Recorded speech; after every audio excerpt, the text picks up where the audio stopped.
Good morning friends, मैं लेके आ चुकी हूँ परसेंटेज के ऊपर एक और वीडियो। जो क्वेश्चन आप लोगों के सामने बोर्ड पे लिखा हुआ है, यदि दूसरी और तीसरी संख्याएं पहली संख्या से क्रमशः 35% और 50% है तो दूसरी तीसरी का कितना प्रतिशत है। इस तरीके के क्वेश्चन सॉल्व करने के लिए सबसे पहले आप लोगों को जिससे पूछा गया है उसको x मान लेना होता है। जैसे कि यदि दूसरी और तीसरी संख्या है पहली संख्या से क्रमशः, हमारे पास दूसरी और तीसरी संख्या है लेकिन पहली संख्या नहीं है, तो हम उसको या तो x मान लेंगे या फिर हम उसको 100 मान लेंगे। तो स्टार्ट करते हैं क्वेश्चन।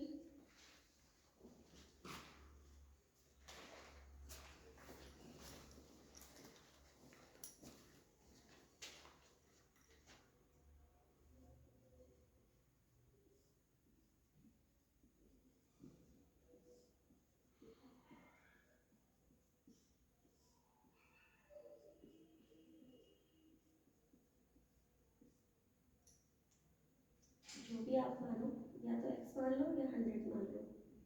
दूसरी संख्या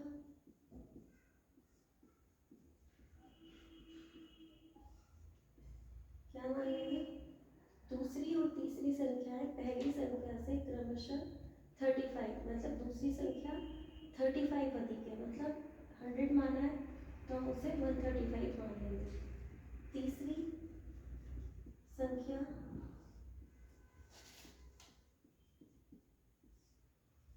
हम उसे क्या मान लेंगे, 50% अधिक है, मतलब 100 से कितनी अधिक है, 150 अधिक है। पहली आ गई 100, दूसरी आ गई 135, तीसरी आ गई 150। जब भी हमें कोई संख्या नहीं दी हो उसे हमें 100 मान लेना है या x मान लेना है। 100 मान लोगे तो थोड़ा सा इजी हो जाएगा, ठीक है। अब उसने पूछा है तो दूसरी तीसरी का कितना प्रतिशत है, दूसरी तीसरी का कितना प्रतिशत है, तो कितना प्रतिशत है, इसके लिए हम क्या करेंगे, किसका प्रतिशत पूछे, जिसका प्रतिशत पूछा जाता है उसको नीचे लिख देते हैं, जिसका पूछा जाता है उसे ऊपर लिख देते हैं। प्रतिशत पूछा है इसलिए 100 मल्टीप्लाई कर देंगे,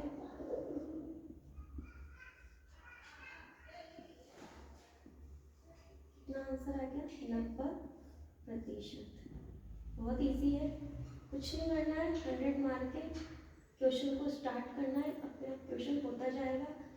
तो दूसरी तीसरी का कितना प्रतिशत है, जिसका पूछा जाता है उसे नीचे लिख दिया जाता है, जिसको पूछा जाता है उसे ऊपर लिख दिया जाता है। दूसरी संख्या 135 है, प्रतिशत पूछा है इसलिए 100, ठीक है। इस तरीके से आप प्रैक्टिस करेंगे तो ये क्वेश्चन भी आप लोगों के लिए बहुत ईजी होगा। Thank you.